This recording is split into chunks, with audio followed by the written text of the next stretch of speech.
నమస్తే అన్న అందరికీ నమస్కారం. పుష్ప 2 సినిమా మరికొద్ది గంటల్లో థియేటర్లో సందడి చేయనుంది. ప్రస్తుతం ఈ యొక్క థియేటర్ల వద్ద ఏర్పాటు చేసిన ఫ్లెక్సీలు ఏవైతే ఉన్నాయో అవి పెద్ద చర్చకు దారి తీస్తూ ఉన్నాయి. వివరాల్లోకి వెళితే ఏపీలోని చాలా ప్రాంతాలలో పుష్ప 2కు సపోర్టుగా వైసీపీ నేతలు ఫ్లెక్సీలు ఏర్పాటు చేశారు. అనంతపురం జిల్లా గుత్తి పట్టణంలో బన్నీతో పాటు మాజీ సీఎం వైఎస్ జగన్ గారు ఉన్న భారీ ఫ్లెక్సీలు వెలిశాయి. ఫ్లెక్సీలలో మా కోసం నువ్వు వచ్చావు, మీకోసం మేము వస్తామని చెప్పి తగ్గేదేలా అంటూ నినాదాలతో అయితే ఫ్లెక్సీలలో అయితే వాళ్ళు రాస్తూ ఉన్నారు. అలాగే మరోవైపు పవన్ కళ్యాణ్ ప్రాతినిధ్యం వహిస్తూ ఉన్న పిఠాపురంలో మాత్రం గుర్తు తెలియని వ్యక్తులు పుష్ప 2 పోస్టర్లను చించివేయడం గమనార్హం.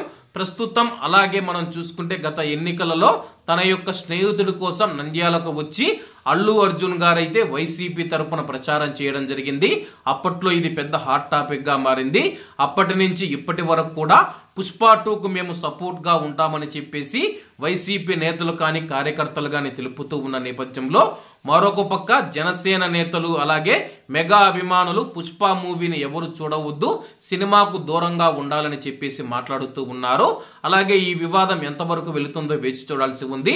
మరికొంతమంది సినిమాను సినిమాలాగే చూడాలని చెప్పేసి ఇందులో ఎటువంటి గొడవలు వివాదాలు వద్దని చెప్పేసి కోరుతూ ఉన్నారు. మరి ఏం జరుగుతుందో వేచి చూడాల్సి ఉంది. కాబట్టి అందరూ బాగుండాలి, ఎందులో మనం ఉండాలి. అందరికీ నమస్తే అన్న, జై హింద్.